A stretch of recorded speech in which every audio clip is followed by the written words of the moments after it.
ఆమెకు యోగమే కదా. ఆ యోగాలు ఏమైనా మనకు మామూలుగా వింశోత్తరి దశల్లో కనపడుతున్నాయా లేదా అనేటువంటిది కూడా చూసుకోవాలి కదా.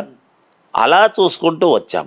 ఆ విషయంలోనే నేను మొన్న ఈ మధ్య చెప్పిన వాటిలో నేను పవన్ కళ్యాణ్ గారి యొక్క జాతకము చూసినప్పుడు ఇప్పుడు ఆయన భార్య ఆమె యొక్క జాతకము కూడా మహాద్భుతముగా పేరును బట్టి కానీ దీన్ని బట్టి కానీ చాలా యోగవంతముగా ఉన్నది. ఈసారి పవన్ కళ్యాణ్ గారు ఖచ్చితముగా అసెంబ్లీలోకి అడుగు పెట్టి తీరుతాడు అని ఘంటాపదంగా నేను 2023 నుంచి చెప్తూ వచ్చా. ఒకటే మాట చెప్పా, రెండో మాటలేదు దానికి. ఈసారి పవన్ కళ్యాణ్ గారు ఆయన నడవడిక ఆయన పోకడ విభిన్నముగా ఉండబోతున్నది. ఎందుకంటే ఆయన్ను తర్వాత ఇప్పుడు నెక్స్ట్ ఈ తరాల వాళ్ళందరూ కూడా ఆయన ఆదర్శంగా తీసుకొని ముందుకు నడిచే విధముగా ఉంటుంది. రాజకీయాలలో ఒక కొత్త ఒరవడి కూడా రాబోతున్నది అని కూడా చెప్పాను నేను. చూడండి, రేపు ఖచ్చితంగా చక్రము తిప్పుతాడు పవన్ కళ్యాణ్ గారు, మహాద్భుతమైనటువంటి చక్రము తిప్పుతాడు అని చెప్పి. గురుగారు, ఇప్పుడు జాతక పరంగా పవన్ కళ్యాణ్ గారు ఇప్పుడు ఎలాగ అసెంబ్లీలో అడుగు పెట్టబోతున్నారు. సో మీరు అన్నట్టు చక్రం తిప్పుతారు ఆయన అంటే ఆయనకి ఇంక ఎలాంటి పదవులు వచ్చే అవకాశం ఉందని ఆయన జాతక పరంగా చూసినప్పుడు మీరు గ్రహించిన విషయం ఒక్కటైతే నేను చెప్తానండి. ఇప్పుడు మ్యాక్సిమంగా మామూలుగా ఆలోచన చేస్తే ఏముంటుంది, సీఎం చంద్రబాబు గారు అయినప్పుడు డిప్యూటీ సీఎం పవన్ కళ్యాణ్ గారు అవుతారు అని అనుకుంటాం సహజంగా. నా భావన ఏముంటుంది అంటే almost all equals to CM అనేటువంటి స్థాయిలోనే ఉంటుంది పవన్ కళ్యాణ్ గారిది. ఆయన ఆ స్థాయి పరుడే, ఖచ్చితముగా అదే లెవెల్లోనే ఆయనకు ఉంటుంది యోగం అనేటువంటిది, అందులో సందేహం ఏమీ లేదు. మంచి అద్భుతమైన యోగం ఉంది ఆయనది. ఎందుకంటే లగ్నము కర్కాటక లగ్నము, మనస్సులో ఒకటి దృఢంగా అనుకున్నాడు అంటే అది ఖచ్చితంగా జరిగేంత వరకు నిబద్ధతతో ఆ మాట కట్టుబడి ఉంటాడు ఆయన. ఒకవేళ పొరపాటు చేస్తే నేను పొరపాటు చేశాను ఇక్కడ అని బహిర్గతంగా తనను తాను చెప్పుకునేటువంటి తత్వం. కొంతమందికి మామూలుగా ఒక మనస్తత్వాల్లో డిఫరెంట్ వ్యవహారం ఉంటుంది, కొంచెం ఒకరొకరితో ఒక పద్ధతి ఉంటుంది. ఆ విధంగా పవన్ కళ్యాణ్ గారిది చాలా బాగుంది, చాలా యోగవంతంగా ఉంది ఆ జాతకం. అది చాలా పవర్ఫుల్ జాతకం పవన్ కళ్యాణ్ గారిది.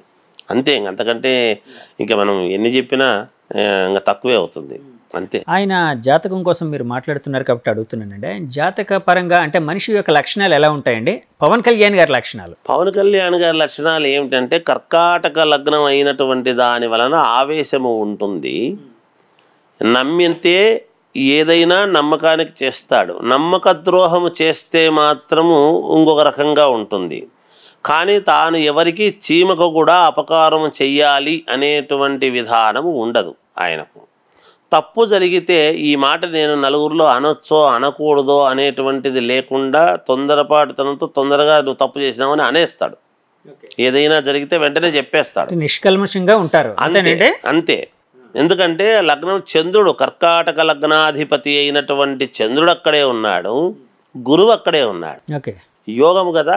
అందుకనే ఆయనకు భక్తి, మనస్సు, మాతృకారకుడు కూడా, తల్లికి విపరీతమైనటువంటి ప్రేమ ఉంటుంది ఇతని మీద, ఇతనికి తల్లి మీద విపరీతమైనటువంటి ప్రేమ ఉంటుంది. కానీ మనస్సుకు సున్నితమైనటువంటి మనస్సు ఉంటుంది, కఠినమైనటువంటిది ఉంటుంది, రెండూ ఉంటాయి. కొన్ని సందర్భాల్లో చాలా కఠినంగా ప్రవర్తిస్తాడు, కొన్ని సందర్భాల్లో ఒక మాట అంటే తీసుకుని అరే నేను అనవసరంగా పడినానే అనేటువంటి లోపల సున్నితంగా బాధపడతాడు. కానీ బయటికి ప్రజల కోసము కదా నేను నిలబడతాను, మాట ఇస్తే మాట తప్పడు, అది ఎంతదన్నా కానీ. అది సర్వం సహా పోతే మానలే మాట తప్పడు అనేటువంటి మాట, అది అతను పెట్టుకున్నటువంటి విధానం, దానికి కట్టుబడి ఉంటాడు కూడా. అది నేను జాతక ప్రకారంగా చెప్పగలిగేది. అలాగే చంద్రబాబు గారి జాతక పరంగా ఆయన లక్షణాలు అవన్నీ ఎలా ఉంటాయండి? చంద్రబాబు నాయుడు గారి లక్షణాలు మనము ఒకసారి ఆయన జాతక ప్రకారంగా లెక్క వేసినప్పుడు ఏముంటుంది అంటే చాలా నిగూఢంగా ఉంటాయి. ఆయన ఆలోచనలు చాలా దూరమైనటువంటి ఆలోచనలు ఉంటాయి చంద్రబాబు గారిది. ఎవరిని విమర్శించడం, లూజుటాకు మాట్లాడు. ఒకవేళ వ్యతిరేకత ఉన్న ఒక మనిషి మీద ఆ మనిషిని బహిర్గతంగా ఆయన ఎక్కడా కూడా విమర్శించాడు. మళ్ళీ అతను కనపడితే ఒకవేళ అవకాశం అడిగితే రండి అంటాడు, అపాయింట్మెంట్ ఇస్తాడు, మాట్లాడతాడు, పంపిస్తాడు. కానీ చంద్రబాబు నాయుడు గారిది ఏమంటే అట్లా బయటికి పడి ఏదో వాళ్ళని ఏదో అది చేయాలి ఇది చేయాలి అనేటువంటి మనస్తత్వం ఉన్నటువంటి ఇది కాదు. ఒకటి. రెండవది నేనేమంటానంటే ఇంకొకటి కూడా, తననే నమ్ముకున్నటువంటి వాళ్లకు జాగ్రత్తగా ఏదో ఒక రోజుకైనా ఎప్పటికైనా ఒక ఇది చేస్తాను అంటే చేస్తాడు. అంటే అవకాశాలు కొంచెం అందరికీ ఒకటే రకంగా రాకపోయినా నమ్ముకున్నటువంటి వాళ్ళకైతే ఏదో ఒక రకంగా చేసేటువంటి తత్వం చంద్రబాబు నాయుడు గారికి ఉంటుంది, చేస్తాడు. అది కొన్ని విషయాల్లో కొన్ని సందర్భాల్లో సందర్భాన్ని బట్టి చేయటము, అవకాశాలను బట్టి చేయటము. నాకు తెలిసినంత వరకు ఏమి అంటే గతంలో పరిపాలించినటువంటి పరిపాలనలో కావచ్చు, ఇంకో చోట కావచ్చు, ఆయన అన్ని సామాజిక వర్గాలకు న్యాయం చెయ్యాలి, కేవలం మన సామాజిక వర్గానికే చేసుకుంటే నలుగురిలో ఇబ్బంది పడతాము అనేటువంటిది బాగా ఎక్కువగా ఆలోచన చేసేటువంటి తత్వం. దాంట్లో కూడా ప్రపంచం అంతా కూడా ప్రజలు ఏది హర్షిస్తారో అది చూసి చేద్దాము అనేటువంటి ఆలోచన ఉంటుంది. అలాంటి మనస్తత్వం చంద్రబాబు నాయుడు గారిది.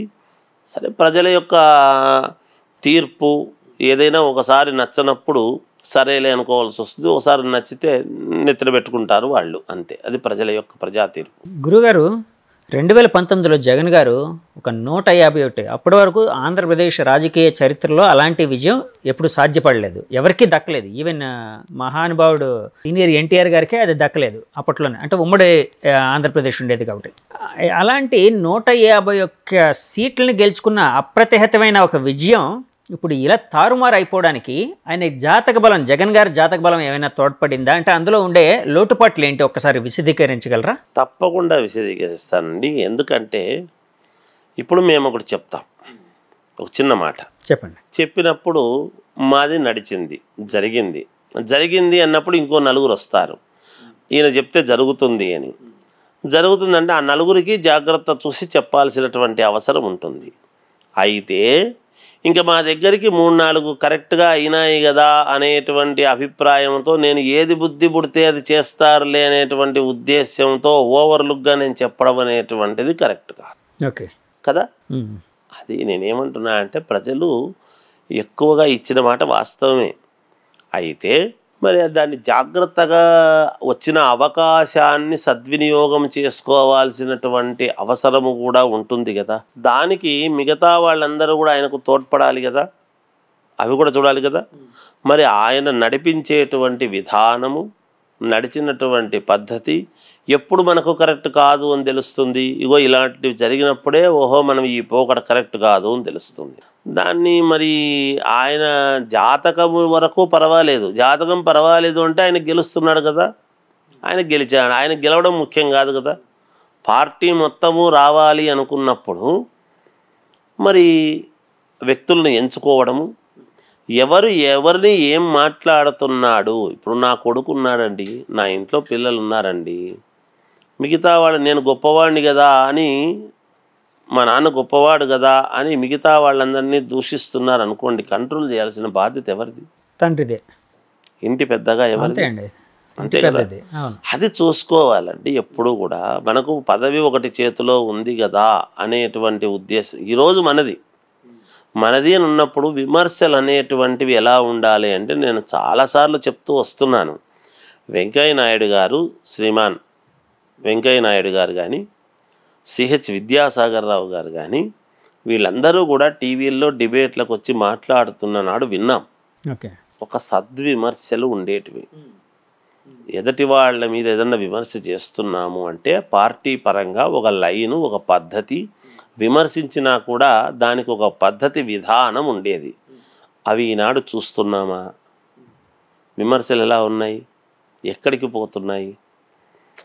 ప్రజలు మనల్ని హర్షించాలి అన్నప్పుడు మాలాంటి వాళ్ళ నోట రావాల్సినటువంటి మాటలు, రాకూడనటువంటి మాటలు మాలాంటి వాళ్ళ నోట్లో వస్తే మమ్మల్ని ఎలా గురువులుగా అభినందిస్తారు, ఎలా గురువులుగా మమ్మల్ని తీసుకుంటారండి? మేము ఏది చెప్తే తింటారు కదా అని ఏది దుడితే మాట్లాడరాదు కదా. అంటే ఎలాగైనా అంతే కదా. అంటే నోరే వాళ్ళకి చెడు చేసింది, నోరు శని కదండి. శరీరములో ఉండేటువంటి భాగాల్లో కుడికన్ను సూర్యుడు, ఎడమకన్ను చంద్రుడు, నోరు శని, ఇవన్నీ కూడా చెప్తున్నాము కదా. మరి ఇప్పుడు రాహుగ్రస్తము కడుపు చెప్తున్నాము రాహుకేతులు, అందుకనే కదా ఇవన్నీ కూడా. ఓకే. ఇప్పుడు మనం మాట్లాడే నోరే కదా, నోరు మంచి అయితే ఊరు మంచి అవుతుంది అనేటువంటిది ఒక పదం పెద్దలు వాడతారు. మనము విమర్శించటము అనేటువంటిది ఒకటి పెట్టుకొని అవన్నీ కూడా జగన్ గారికి ఇబ్బంది చేశాయేమో అని నా భావన. అంతేగాని నిజానికి గ్రహస్థితుల వరకు పర్వాలేదు. ఆ గ్రహస్థితులు అయితే తారుమారు కావడానికి ఆయన జాతకం ఇప్పుడు అట్లాగే ఉంటుంది కదా. ఇప్పుడు ఓడిపోయినా అవే గ్రహాలే ఉంటాయి కదా, అక్కడేమి పెద్ద ఇదేం ఉండదు కదా. అంటే మిగతా వాళ్ళందరూ కూడా గెలవలేకపోవడానికి గల కారణము మిగతా వాళ్ళందరినీ ఒక్కసారి మనం అవగతం చేసుకుంటే ఎవరెవరు ఏం మాట్లాడారు, ఆత్మస్థుతి పరనింద అనేటువంటివి రెండు పనికిరానివ్వండి జీవితంలో. నేను గొప్పవాడిని, నేను గొప్పవాడిని, నేను గొప్పవాడిని, వాడిలాంటి వాడు, వాడిలాంటి వాడు, వాడిలాంటి వాడు అనే రెండూ పనికిరావు. అంటే వైసీపీ నాయకులు ఎక్కువగా అదే చేశారని గురువుగారు మీ భావన? ఈ నేను చెప్పడం కంటే మనం అనాలని కాదు, కానీ ఒకరిని ఇప్పుడు విశ్లేషణ ఓడిపోయినప్పుడు ఒకరిని బాధించేటట్టుగా మనం మాట్లాడాల్సిన అవసరం లేదు. గెలుపు ఓటములు అనేటువంటివి సర్వసాధారణం. ఈరోజు గెలిచిన వాళ్ళు కూడా ఒకప్పుడు ఓడిపోయినారు కదా, వాస్తవం కదా. ఈరోజు వీళ్ళు గెలిచారు, ఓకే. కానీ గెలిచిన వాళ్ళు నేనేమంటున్నాను అంటే, ఇప్పుడు ఎదటి వాళ్ళను మాట్లాడేటప్పుడు కొంచెము సద్విమర్శలు చేసుకుంటే బాగుంటుంది. అసెంబ్లీ అనేటువంటిది దేవాలయం లాంటిది, ప్రజా దేవాలయం. అది మామూలుగా మనకు తిరుమల తిరుపతి దేవస్థానము అనేటువంటిది ఒకటి మహోన్నతమైనటువంటి దేవాలయము ఉండినా రాజ్యాంగము ప్రకారముగా అసెంబ్లీ అనేటువంటిది ఎలా చూడాలి, ఎలా ఉండాలి, మరి దానికి తగ్గట్టుగా మనము చేసుకుంటే అందరూ బాగుండాలి. ఈరోజు ప్రతిపక్షము ఒకప్పుడు అధికార పక్షము, ఒకప్పుడు ప్రతిపక్షము, ఈరోజు అధికార పక్షము. దానికి ఏముంటుందండి, ప్రజలు కదా నిర్ణయించాలి. అందుకని ప్రజల మనస్సుల్లో ఎప్పుడూ కూడా మనం చిరస్థాయిగా ఉండాలి అంటే దానికి తగ్గట్టుగా మన ప్రవర్తన ఉండాలి అనేది నేను ఎక్కువగా చెప్తా. గురుగారు, ఇప్పుడు మోదీ గారి గ్రహబలం కానీ జాతకం కానీ ఎట్లా ఉంది, అలాగే రాహుల్ గాంధీ గారి గ్రహబలం కానీ జాతక బలం కానీ ఎలా ఉంది అంటే వాటి కోసం మీరేమైనా విశ్లేషించడం అలాంటివి జరిగాయండి? అంటే తప్పకుండా గతంలో రాహుల్ గాంధీ గారు ఇక్కడికి రాహువు గారు, రోజా గారు, అలాగే వల్లభనేని వంశీ గారు, పేరు నాని గారు, ఇలా కొంతమంది నాయకులు ఉన్నారు.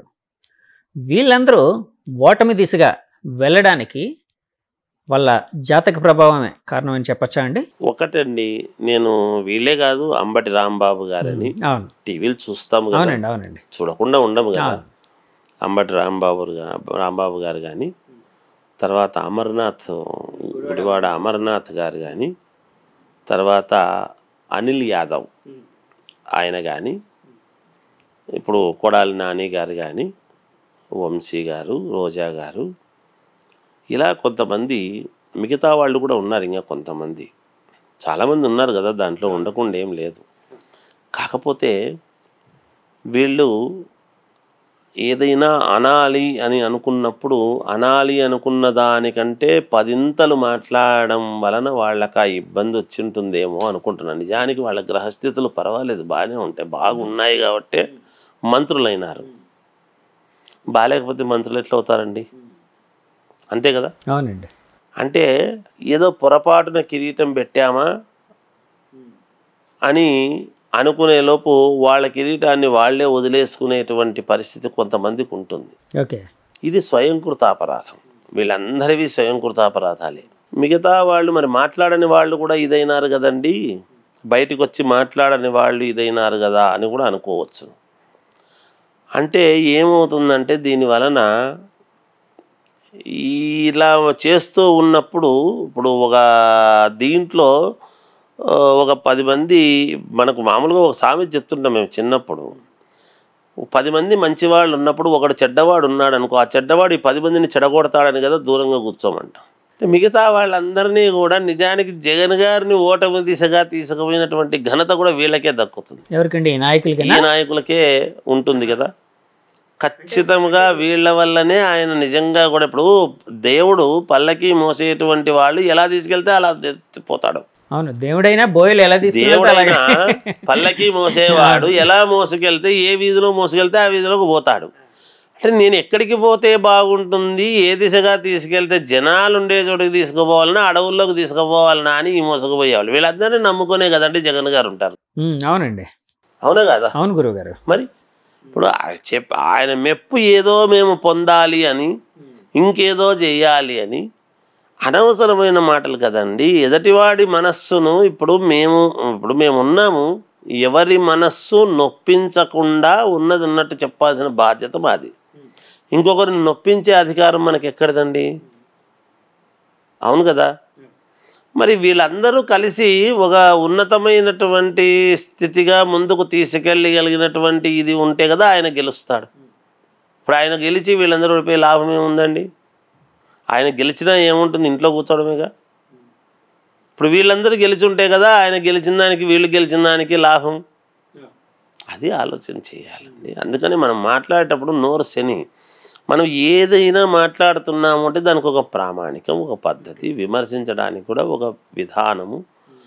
జనాల్లో అందరు చదువుకున్న వాళ్ళే కదండి. ఎవరు ఇప్పుడు ఈ పామరులు ఈనాడు ఎవరు లేరు. కానీ వింటున్నప్పుడు ఒక భాష, దేవాలయంలో మంత్రాలు వినపడితే పరమ సంతోషం.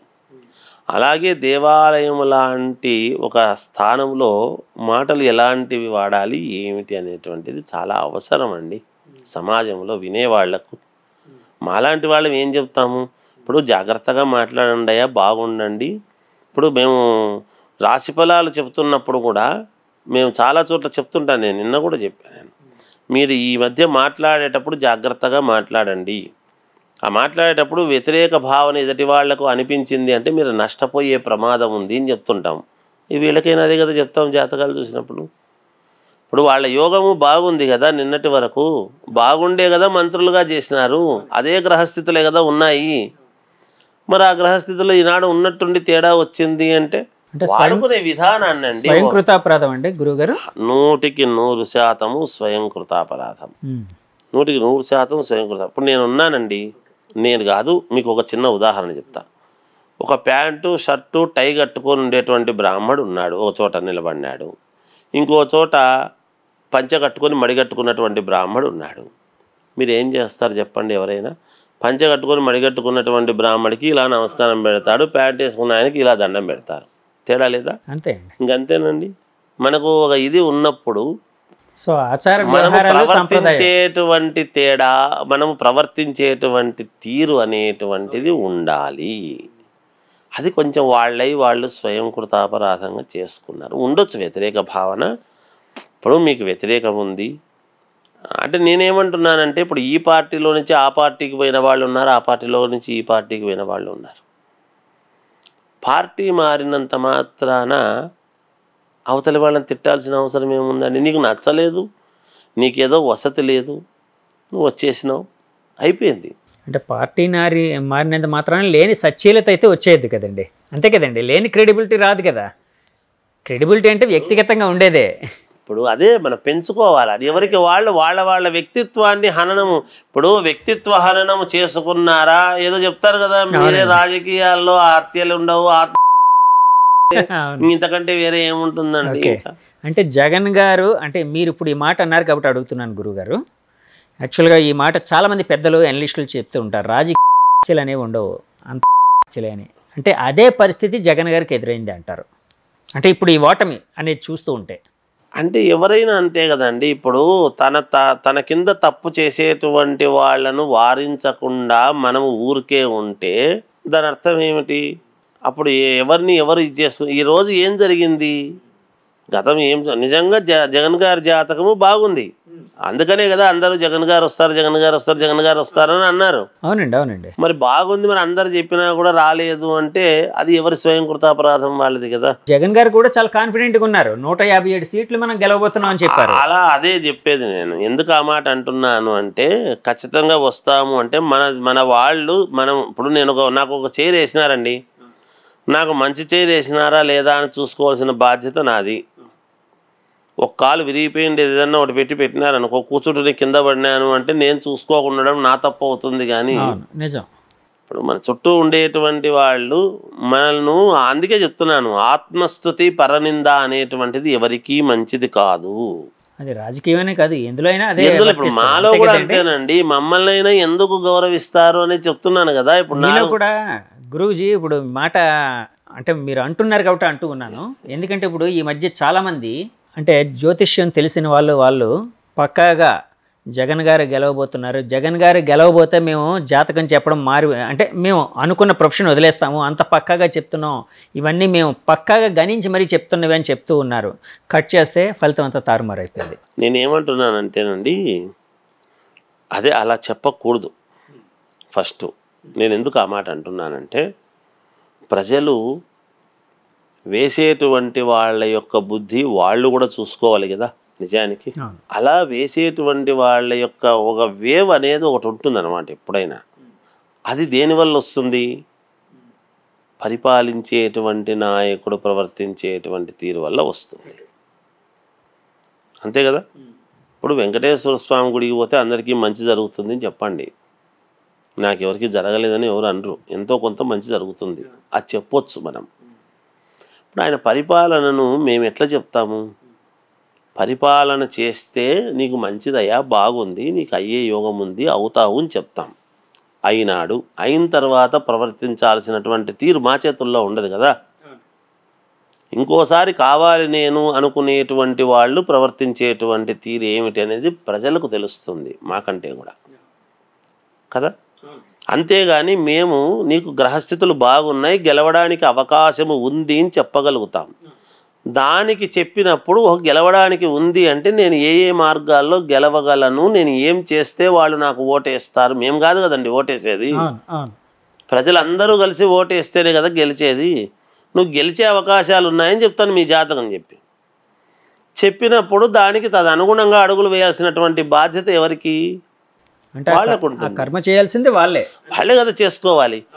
అలా మేము చెప్పవచ్చును కానీ వచ్చే తీరుతాడు వేసే తీరుతాడు మేము అందరికీ పోయి ఓటు దగ్గర ఉండి వేయించలేము కదండి. అవి చెప్పకూడదు. అట్లా చెప్తే మరి ఇంక చెప్పే వాళ్ళ యొక్క ఇది విధి విధానం, అది వాళ్ళకి చెప్తే శాస్త్రంలో దోషం ఉండదండి. చెప్పే శాస్త్రిలో దోషం ఉంటే మనం చేయగలిగింది ఏం లేదు. వీళ్ళు మనం చదువుకున్న జ్ఞానం ఇంతే అని మనల్ని మనం అనుకోవాలి. మన ముఖం మనం పొద్దున్నే చూసుకొని విభూతి రేఖలు పెట్టుకుంటున్నా నేను అనవసరంగా చెప్పినా నేను బాధపడాల్సిన అవసరం వస్తుంది కదా. ఎవరో అనేది విడిచిపెట్టండి, అవునా కదా. మనకు ఒక నాలుక ఇచ్చినాడు. నేను ఇప్పుడు ఏం చెప్తున్నాను, ఒక పదవి వచ్చింది. ఒక పదవి అయిన తర్వాత దాన్ని ఎలా వాడుకోవాలి, ఆ పదవిని అనేటువంటిది ఒకటి అవసరం వాళ్ళకు. మాకేమిటి, మాకు అమ్మవారు ఒక నాలుక ఒక విద్య ఇచ్చింది. ఆ విద్యను మేము ఎలా వాడుకోవాలి, ఎలా వాడుకుంటే ఆ విద్య మాకు త్రిగుణీకృతమై ఇంతింతై వటుడింతై అన్నట్టుగా ఎలా ఎదగాలి అనేటువంటి భావన మాకు ఉండాలి. విచ్చలవిడితనంగా నోరుంది, నాలుక ఉంది, నా దగ్గర విద్య ఉంది అని ఏది బుద్ధి పుడితే అది నోటికొచ్చిందల్లా చెప్పి అభాస్పాలైపోతే రేపొద్దున మమ్మల్ని మాత్రం ఎవరు గౌరవిస్తారండి? ప్రజల్లో ఎవరూ కూడా గౌరవించరు కదా. ఈయన అన్ని అబద్ధాలు చెబుతాడు, మోసాలు చేస్తాడు అనేటువంటి మాటే కదండి వస్తుంది. అందుకని ఎవరైనా ఏ రంగంలోనైనా, వ్యాపార రంగంలో ఒక చోట ఈయన వ్యాపారం బాగా చేస్తాడు, నిజాయితీగా చేస్తాడు, మా దగ్గర ఎక్కువ తీసుకోడు, ఇక్కడ బాగుంటుంది లేని పోతాము. అది వ్యాపారస్తుల లక్షణం. ఇది మామూలుగా మా దగ్గర ఉండే జ్యోతిష్యుల లక్షణం ఇది. అలాగే రాజకీయ నాయకుల యొక్క లక్షణం అది. ఇలా ఒకరొకరు ఏ వింగులోనైనా ప్రజలే అల్టిమేట్ అండి. ఎప్పుడు కూడా ప్రజలు మనల్ని గౌరవించాలి అంటే మనం మాట్లాడేటువంటి విధానము, పోకడ, మన నడవడిక, మన పద్ధతి అన్నీ గమనిస్తారు కదండి ఈ రోజుల్లో. మరి మనం మనకు వెంటనే అనరు, కానీ సమయం వచ్చినప్పుడు వాళ్ళ యొక్క ప్రతిభ చూపిస్తారు. తెలుగుదేశం పార్టీ అనగానే చంద్రబాబు నాయుడు గారు సుప్రీము, ఆయన తర్వాత స్థానం అనగానే వెంటనే లోకేష్ గారు గుర్తొస్తారు. లోకేష్ గారి జాతకాన్ని ఏమైనా పరిశీలించిన దాఖలాలు ఏమైనా ఉన్నాయండి? చేశారండి అదేమైనా? ఆయన జాతక బలం ఎలా ఉంది, గ్రహ బలం ఎలా ఉంది? ఇప్పుడు ఆయన అంటే అధికారంలోకి వాళ్ళు వస్తున్నారు కాబట్టి సో ఎలాగా అతని భవిష్యత్తు ఉండే అవకాశం ఉంది అని మీరు భావిస్తున్నారు? బాగుందండి, లోకేష్ గారిది కూడా బాగుంది, అందులో సందేహం ఏమీ లేదు. చాలా యోగవంతముగా ఉంది. ఇప్పుడు గతంలో ప్రవర్తించినటువంటి అంటే తప్పుగా ప్రవర్తించినాడేమో గతంలో అని కాదు నేను అంటున్నమాట. ఒక మనిషి మెచ్యూర్ కావడానికి కొంత టైం పడుతుంది. ఆయన కాలేదా అని కాదు, గతముకు ఇప్పటికీ చాలా కొత్త వరవడితో పరిణితి చెందడం పరిణతి చెందినటువంటి నాయకుడిని చూస్తారు ఆయన.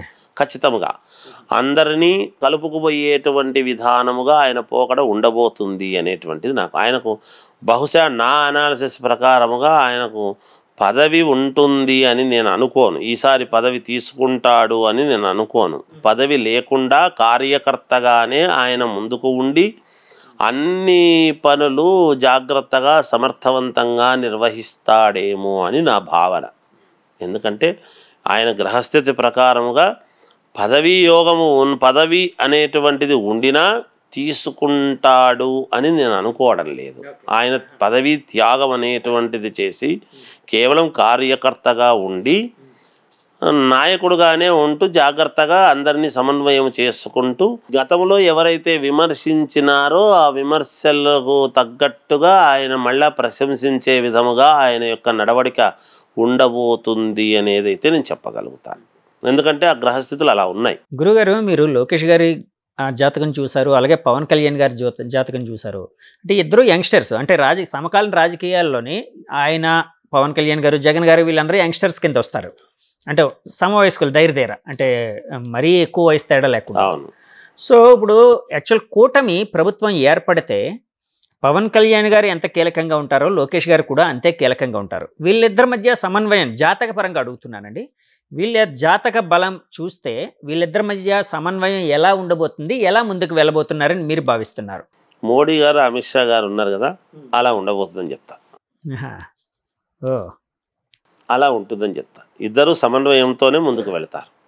ఇక్కడ నీవెక్కువ, నేను తక్కువ, నేను ఎక్కువ, నువ్వెక్కువ అనేది కాదు. కానీ పవన్ కళ్యాణ్ గారిని అనుసరించి జాగ్రత్తగా ఈయనను అనుసరించి ఆయన, ఇద్దరు వాళ్ళ యొక్క ఇదితో ఉండేట్టుగానే ఉంటుందని నా భావన.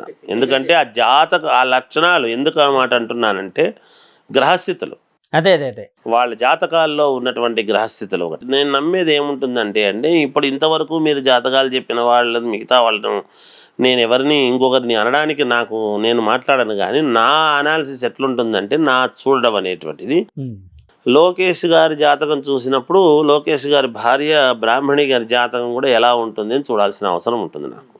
నేను ఇందాకే చెప్పా. అలాగే పవన్ కళ్యాణ్ గారిది చూసినప్పుడు ఆయన భార్యది ఏమిటి అని చూడాలి. భువనేశ్వరి గారిది కూడా చూశాను కాబట్టి నాకు అన్ని తెలుసు కాబట్టి నేను చెప్తున్నా ఎలా ఉంటాయి, వాళ్ళ వల్ల వీళ్ళకేమిటి, వీళ్ళ వల్ల వాళ్ళకేమిటి అనేటువంటిది ఉంటుంది కొంచెం.